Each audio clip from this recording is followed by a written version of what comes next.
right. What is up, everybody? Welcome to another Monday Night Football live stream hosted by yours truly. And then, of course, joined with me, as is every Monday, Bridget Case. Bridget, how are you? I'm doing great. How are you? I'm good. It's been a long time, no talk. It's been like a little under 24 hours. So it's not been even such a long 24 time. hours. Yeah. Yeah, not even. Yeah. I'm doing well. I feel like every single Monday, like my motivation to do whatever I want to do, whether it's like, I'm going to exercise better, I'm going to eat better. It always starts at the top on Monday. I'm like, all right, this is going to be the week. And then by Sunday, I'm like on the couch and I'm ordering Chinese food or something. Yep, absolutely. No, that was me last night. Ordered the pizza, everything. Yeah. I know but that's what I love about Mondays, because there's, that start fresh hope. And I'm trying to translate that into my, my bankroll as well. Yeah, there you go. Diet starts Monday, and you can diet whatever you want to make that. There is a in DC, there was like a sweets store. I forget if they had ice cream or whatever. That was literally called Diet Starts Monday. Shut up. Oh, that Yeah. is a great, I would go there. That is a great name. Genius. Yeah, it's genius. They should be closed on Mondays or something. That would be funny. Yeah. Diet starts Monday. Yeah, that's true. So don't even bother coming on a Monday. All right. Well, everybody who is in here, we appreciate you for joining. Ralph, that's right. Let's win some money. Yeah, bankroll. Exactly. I'm trying to think of like a good slogan for like positive EV betting starts Monday. I don't know, something. We'll have exactly. Something. Yeah. But yeah, appreciate everybody for joining. If you are in here, get those comments, questions, whatever you want in the chat, and we will be sure to answer them as quickly and as often as we can. As for the game tonight, obviously we got Broncos versus Bills. First, we're going to go through the main lines. I'm assuming no one's touching money line unless you really think the Broncos can upset the Bills. More so just talking spread and total. Then we'll get into player props. So to set the stage on this one, when I made the graphic, you could grab Bills -7 at FanDuel. I don't believe that is offered anymore at that price. -7.5 right now. Yeah, so that's obviously a huge number to get above the 7 to 7.5 because of the touchdown. But just in terms of the main lines, total, spread, whatever, what do you think about for this one? So I'm actually on the under here. I think just with all of these primetime matchups, that's kind of been a trend. And I don't think, even though we're seeing an improved Denver offense, I don't think we're going to see a lot of heavy scoring. And if there is much scoring, it's going to be with the Bills. But again, we're not seeing the Bills that we were used to last year. And I think I'm expecting Patrick Surtain to be, on Stephon Diggs. And I just think that not that it's going to be a crazy defensive game. I just don't think we're going to see a lot of scoring. So I'm actually on the under 47.5. That's what it's at on FanDuel at the moment. So I'm taking the under. But another alternate line that I like, I was discussing with one of my community members last night. We took this in our community parlay, was Bills -1.5 in the first quarter spread. Let's see what that's on. Ooh, I love a good alternate line. Yeah. So it's because again, I'm not touching the spread or money line here. Let me go click that. Of course I thought it would hold my bet slip, and then it all disappeared. It's -120. So it's -1.5, -120. So yeah, I mean, it's not necessarily a ton of crazy good value, but if you want to parlay it with something else, I thought that was kind of, if Buffalo gets scoring here and then Broncos kind of don't wake up until the second half, I think that this is kind of, an easy it's an easy leg. I don't want, that's probably every Jen's last words, but famous last words, but it's something. Yeah. I mean, I feel like I don't have a ton of, I didn't look into this one specifically, so I don't have a ton of data to support it. It feels like the Bills always start, I guess that's not necessarily the case. More so the Broncos start slow than the Bills starting hot. The Bills are kind of hit or miss. There was the 2-week span or 2 straight games against the Jags and against the Patriots where they were terrible to start the game. But then last week they came out hot fast, and then it just took a long ass time to get something going again. Yeah. Real quick, one question.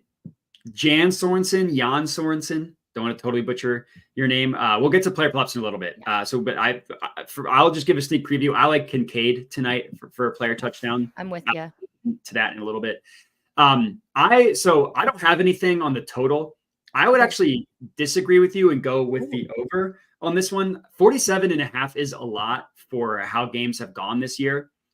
So I kind of understand the logic there, but I just feel like the Broncos offense isn't quite as much of a train wreck as they were to begin the year. And the Bills defense, I've mentioned this a ton, but they're just so banged up. Like they basically lost their two most important players, which is really, really tough.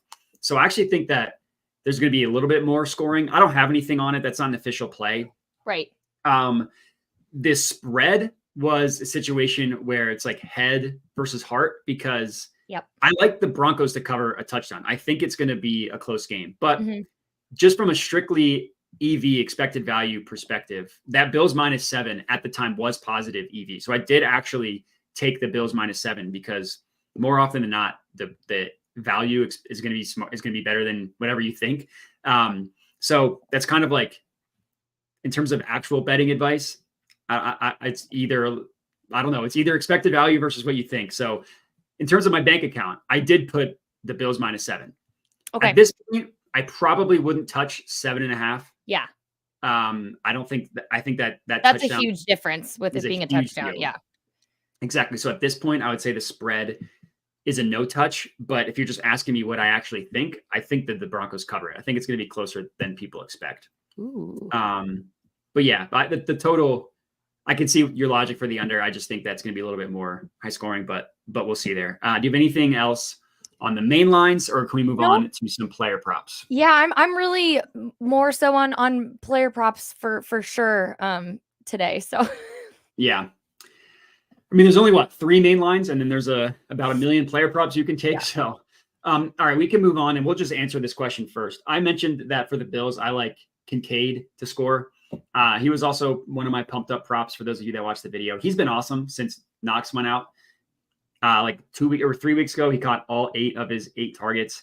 Last week, he caught 10 of 11 targets. He's just been really reliable as their second target. That's outside of Stephon Diggs.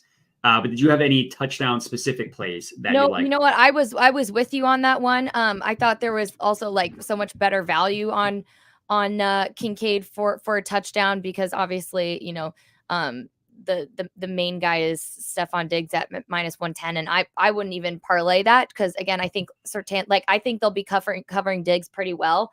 I'm a little bit nervous to take that, so I like the action on Dalton Kincaid, but really there was nothing else. The only thing that I thought would be like a fun little sprinkle maybe would be some sort of turnover that turns into a Buffalo defensive touchdown at plus 500. So that's the only one that I would take a look at.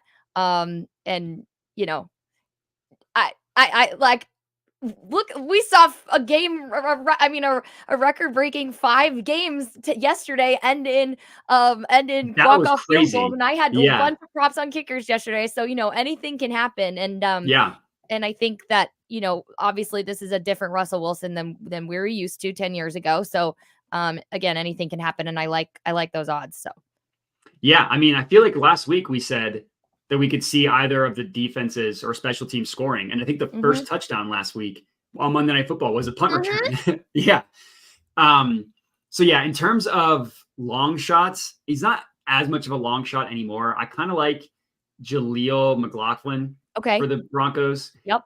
He's not their starting running back anymore with Javonte Williams back. And again, those of you that did watch the video know that I like Williams in terms of his rushing yards to hit a pumped up prop. But McLaughlin has been just their change of pace back. They give him a lot of carries around, like not necessarily at the goal line, but in the red zone, like the 20-yard line. He's taken a screen. He's taken a pitch play to the house from like that 20-yard span. So I do like that value there. He's plus 270 at FanDuel, so you're not getting as good as you used to. And then I did see this comment. Thoughts on Khalil Shakir over 4 receptions and Piran over 4.5 receiving yards. All right. That is so funny that you say that because I took Pirine last night. Let's see what he's at right now. He's kind of flown under the radar, but his his last few games, he's easily hit that. Kansas City only 16 receiving yards, but still over 13 and a half. Yeah, like still over 13 and a half. And that's, let's see, I think I got it at 12 and a half yesterday, or last night. But Wow. yeah, so I like that. I like that line. I don't know about you. Sorry to interrupt you. So his over under on FanDuel is 14 and a half. He has had 15 or more receiving yards in every single game this year. Every single game. That's crazy. See, it only takes a couple catches, or even one. Like, see, my brain sees that and says, I want to take the opposite. Gotcha. What are the chances that he starts the year 9 for 9 of his receiving yardage prop? There are situations where the books just don't catch up. So that could be, that's how I feel about Kincaid. So that could be logic there for. That's how I feel about Piran, because there are some books and daily fantasy apps that like, that's his only line.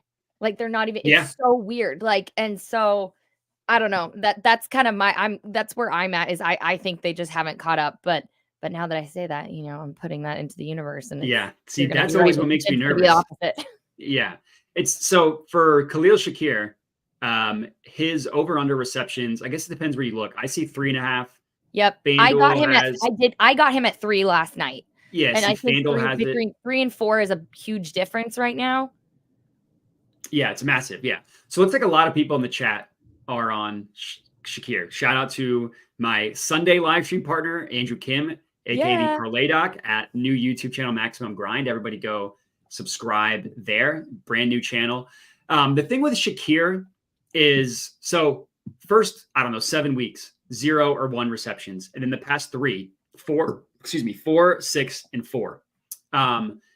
That basically is in direct comparison with the other guy whose name is escaping me, not Diggs, or other receiver, Gabe Davis, who is extremely hit or miss.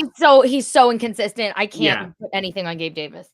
Exactly. So it's like, if Gabe Davis doesn't do anything, then Shakir does. If Gabe Davis does something, then Shakir doesn't. So it's just tough because it's like playing roulette. Looks like, based on Andrew, 70% snap count going to be used. Broncos ignore wide receiver 3s. I don't have the wide receiver 3 numbers against the Broncos. So if there's something there, that would make sense. And yeah, Gabe Davis is terrible. Shakir been balling. All this stuff is true. And then also the absence of Knox makes sense as well. Oh, totally. I lean Kincaid with the absence of Dawson Knox, but that makes sense. Same. I'm on Dalton Kincaid. I know you were talking yesterday that you were pumping up his receiving yards, and I would be there with you. But if you're on anything where you're taking pick'ems, I think I had it last night at 52.5 receiving yards. I think Kincaid's line has gone up to, it's at 54.5 right now on FanDuel. But I would still take that. Yeah, exactly. So I think it's a great leg at -110. I would go over 54.5. He has just been lights out since Dawson Knox has been out, and I just feel like he's getting a ton of targets. I actually also took, let me see, it depends on where you get it, but if it's available for you, I actually took his target line. Let me pull this up again. Hold on. Kincaid? Yes. His total receptions is 5.5. Let's see. Which I would take that over as well. Oh, absolutely. Let's see. I liked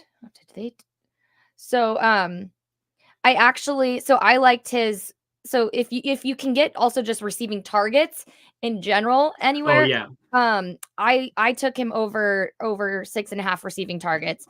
Right now, a couple places have it bumped up to 7, but he had 11 against Cincinnati. Again, I just feel like he's been such a consistent guy for Josh Allen that he's the only guy I'm really like on receiving wise.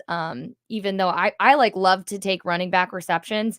But receiving wise, I've only got one other I'll get to in a second, but I like his over on targets for sure. Yeah, and he's been what I like about him is he's been really reliable with the targets. Like I said before, 3 weeks ago, 8 receptions on 8 targets. Last week, 10 on 11. And the Bills have always been super, even when they were at their best, like super explosive, but not really consistent. Like it's just a different game with Josh Allen. So I think having someone who catches everything their way, I think is super valuable. Yep. We do have a little bit of a dissenter in the comments saying that he likes Davis for anytime touchdown. He always comes through. Everyone is always with Diggs, and he doesn't normally hit on these big games. I mean, that's the Gabe Davis experience. Like he had a stretch this year where he scored in 4 straight games. 4 straight games he scored a touchdown. He has 1 touchdown since then, and his receiving yards since that stretch, 21. This props.cash doesn't even tell me this. It's less than 10. Then he had 87, which was a good game against Tampa Bay. And then literally a goose last week, 0. So you just never know with Gabe Davis. He's too unreliable. And look, let's see what his, I don't even know what his. It's at plus 220. Anytime touchdown for Gabe is plus 220 right now. So it is good. So if you don't care and you want to just sprinkle a little something in a parlay, then go for it. Just for me, he's just been too inconsistent. Like I just feel like I don't know. Yeah, no, I agree with you. I have a strict no Gabe Davis policy in this house. It's not, it's like, that's how I am. Like, he's one of those players that you never know. He's like so boom or bust, and there's no rhyme or reason to when he booms. There's nothing. Yeah. So I don't even I just totally ignore him. I wish you could parlay these because I love both quarterbacks to throw an interception. Josh Allen, I know, is minus 148, which is insane. That's so sad. That is just so sad. That really is. Russ is more reasonable at minus 114. I don't like any of those individually. I wish if you could find a place where you can parlay them to throw an interception, that I would like. But you said you had another player prop. Yeah, there's just not enough value to take those individually, and it's not worth. It's not worth risking. Like, why? That's just dumb. I was going to say though, I meant to say this back to Shakir because the odds kind of moved on Shakir. If you can get him, like it's over 3.5 for plus 132. So I do love that you're getting some positive value there. And again, like we don't know if we're going to see a ton, but I just have a feeling that Diggs is going to be pretty heavily covered. And so it's going to be between, Kincaid and Shakir getting the ball. But for me on receptions, also, I do like James Cook over 2.5 catches. And he's been, I think, just pretty solid. He's made three or more catches in 5 games. And last week he had 4 games on 4 targets against the Bengals. So he's coming through on his targets. And I think especially like if Diggs is covered, then like James Cook could be a good guy for Josh Allen to get some grabs too. So I like it there. I mean, right now it did move, but right now it's at minus 111. So I might even take a look at alternate receptions. Let's see. Plus 178. Yeah. 4 is, 4 is at plus 178. But again, if you're gonna parlay it with something, or if you're on a Pick'em DFS app, I would say that's more where I would be looking at it is for more of the Pick'em stuff, because obviously odds don't matter so much. Right. But I feel like I always have to really like I have to like oh my gosh, I have to emphasize that, because a lot of like what I take being here in California is the DFS stuff. You know what I mean? So yeah. But yeah, so obviously I think depending on where you get it for sure. But I do like James Cook to get at least a couple catches tonight. Yeah, they use him a lot. They just don't use him like around the goal line. So for like, I'm just thinking about for fantasy purposes, everybody's down on him. And then for touchdowns, totally. Yeah, I wouldn't keep him on my roster. Yeah. Yeah. He scored twice this year. Like he just doesn't get a lot of work. No. High leverage stuff. But yeah, in terms of just receptions, that's pretty good. Yeah, I like him on receptions. Thoughts on Josh Allen and Russell run yards? That was my next. I am actually on Russell Wilson rushing yards. So there you go. All right, let's hear it. Yeah, so I got him. Let's see, what did I get him at last night?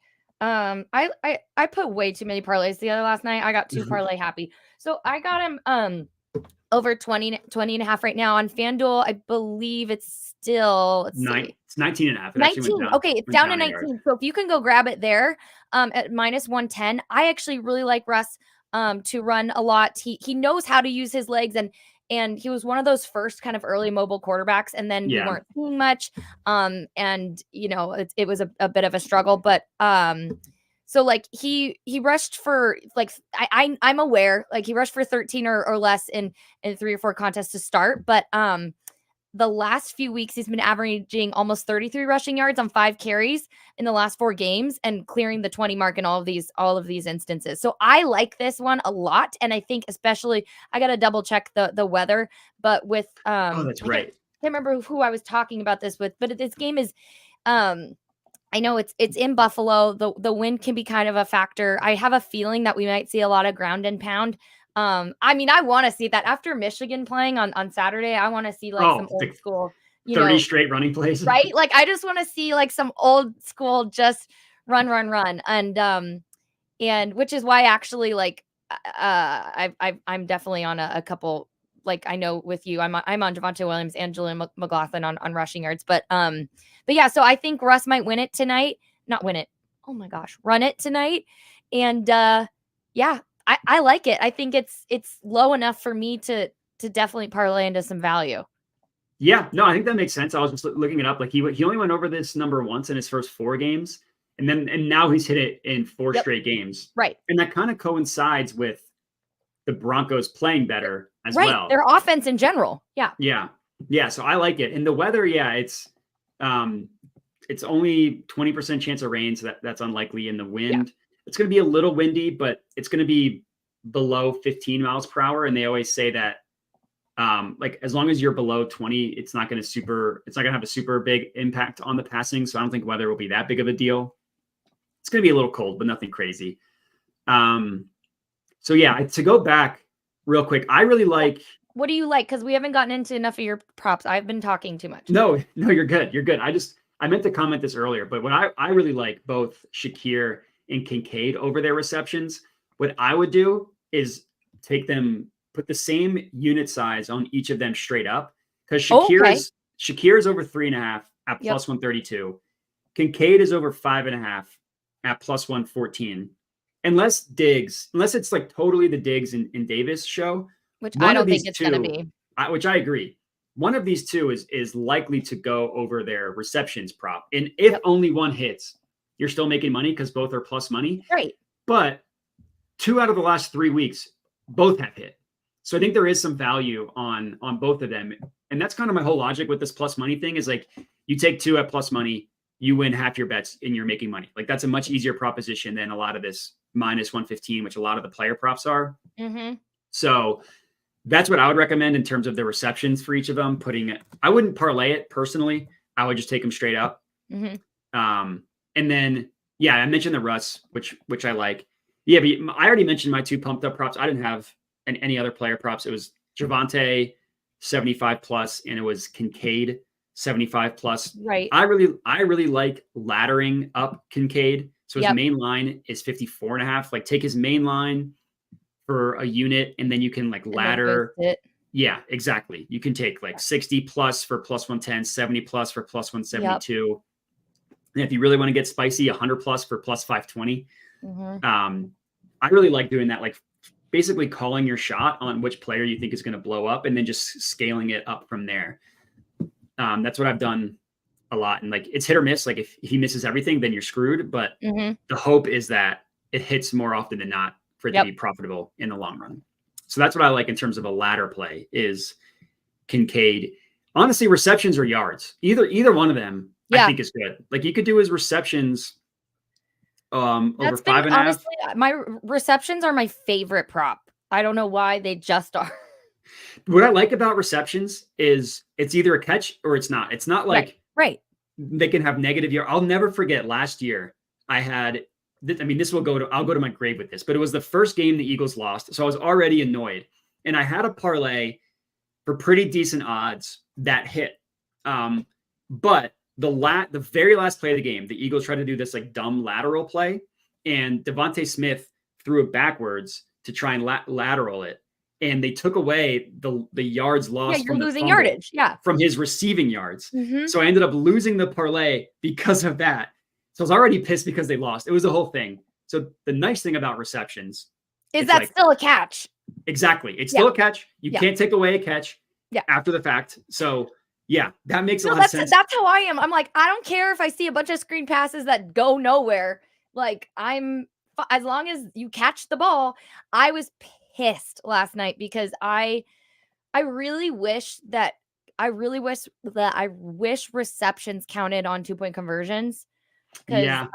if Drake London came through for me, that was like the last leg of I had a 6-legger. That was the last thing I needed, and I needed one more catch. And he caught it on the 2-point conversion for the Falcons, but it didn't count, of course. And so I was so mad. But that was probably not the smartest. Like that should count. I mean, it's still within the rules of the it's overtime counts towards receptions. Right. So why? Yeah, no, that should count. That it should count for yards and catches. We shouldn't be taking away stats from these guys. So but yeah, I'm with you. That's why and I've been taking targets a little bit more recently too. I mean sparingly, but targets I like. That God, who did I have on targets yesterday? I was just it was just glorious because I think did I have it on Garrett Wilson. Yeah. I needed over 9.5 receiving targets. He had 14, and that's with a Zach Wilson. Hail Mary. Yeah. So, that's why I love receiving targets too. And I know you can't always get them everywhere, but if you can, that's a fun prop for me. Cause again, the ball just has to be thrown to you and you don't have to catch it. And it could be a throwaway, like where they chuck it out of bounds. And if it's still, the target has to go somewhere. Yeah. I think that's a lot of the DFS ones will offer that. I don't think any I don't think regulated books, I don't think have them, but DFS plays do for sure. And if you want to get something real spicy, most rushing plus receiving yards of the game, you can take Kincaid for plus 1,100. If you really think Kincaid's going to blow up, I don't know if I would take that because that's more likely going to be Diggs or even Cook, who's the leader there. But that could be pretty spicy. All right, any player props that we have not yet talked about? Do you have like a defensive one or a kicker prop or anything like that? I didn't even think. Oh, actually, I think I did take. I took a kicker prop, but kicking points. I don't have any. I think I took Will Lutz on fantasy points. So, oh yeah, there you go. Yeah. If you can get DFS fantasy points are one of my favorite things because you can't get them on normal books and everything comes together it's like normal fantasy to pump those points up. So it doesn't matter what happens. I had like a 6-legger yesterday that was 5 legs of them. 5 legs were fantasy numbers. And then I think I had 1 reception line. And so, if you're on any DFS apps, for me, sometimes I just love mixing in a bunch of fantasy. I think some DFS company, I think it was Daily Grind Fantasy. They're all about the fantasy points market. Mm-hmm. They think it's like a really mispriced market. They're actually more on the especially for kickers. So all of my kickers hit their fantasy lines yesterday. So it's kickers overs, and then it's like basically majority. More often than not, it's like the superstar take whatever their under is because every's just going to hammer it. Like, oh, this guy's everyone's awesome. going to go over. Yeah. Yeah. So that's their whole thing. It's like, but that's why I'm pissed. Yesterday I faded Devontae Adams on his fantasy point. He hit his fantasy point. They even have that good of a game. I mean, it wasn't great, but it was better than what he actually was getting some action. 6 for 86 is actually, the ball was actually being passed to him. Yeah. 6 for 86 is actually way better than I thought. I didn't realize he had that good of a game. Yeah.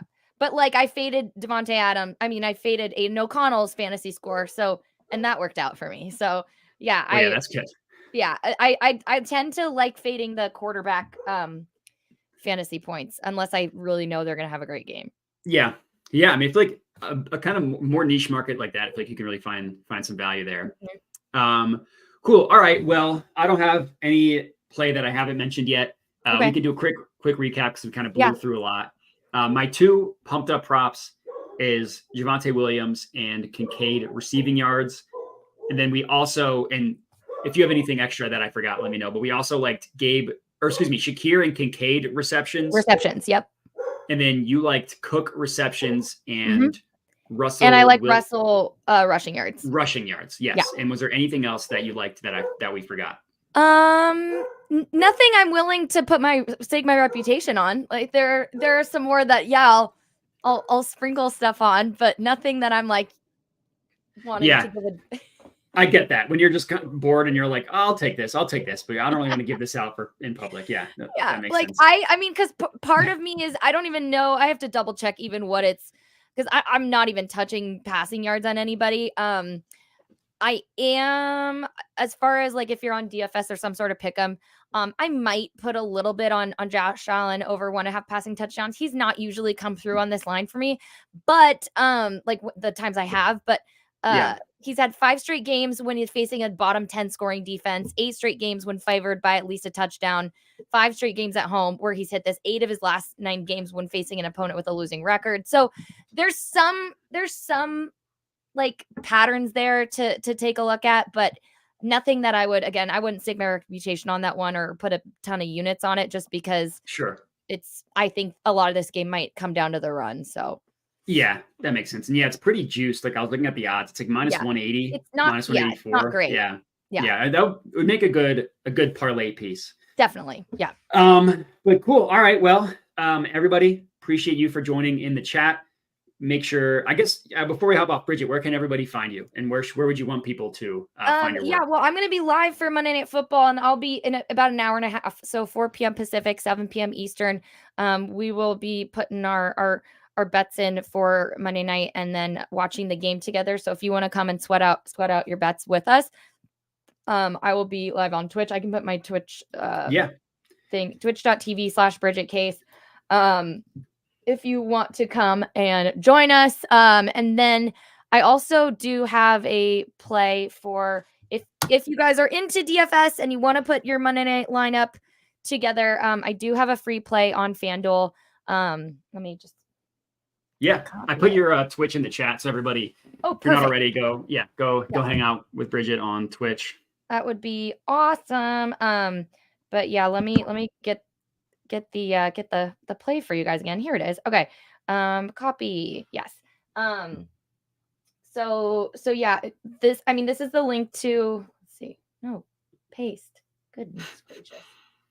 I'm just going to text this to you because I don't know. Yeah, that's fine. Yeah. I have my text up on my computer, so I don't know why it's being dumb. But yeah, basically it's a free $100 play, so it's completely free to play, and I think like prizes go out to the top 10 people. You just put in your 5 best players as long as you stay under the salary cap, which again, if you've never played DFS, it's so easy because you can just click like guru mode. You can click all of the helpful things that you need to put together a good lineup. And so I'm honestly terrible at DFS, and so that's what I use and that's what I do. And then I learn more each week. So yeah, because I stayed away from it for the longest time just because I was very intimidated by it. And if you don't like put too much energy into it and you just have fun with it, it can be a blast because it's like fantasy, but like contests every day. So yeah, you're not like stressed about being in a league where you're sitting at the bottom. Like there's always new hope too. It's kind of let's see. Yeah, and you can use it in Florida and in California, right, in states that sports betting isn't legal. Yeah, it's a nice way to have something on the game. Yeah, exactly. Okay, did it send? Did it get you? Yeah, I got it. It's in the comments. Thank you. Amazing. No problem. Okay, cool. Yeah. So, but that's it. Awesome. Yeah. Well, appreciate everybody for joining. Make sure to interact with everything we do on all the social medias. We'll catch you. Bridget will catch you next Monday night. I will catch you on Thursday for the next live stream. And we'll talk to you next time. Peace.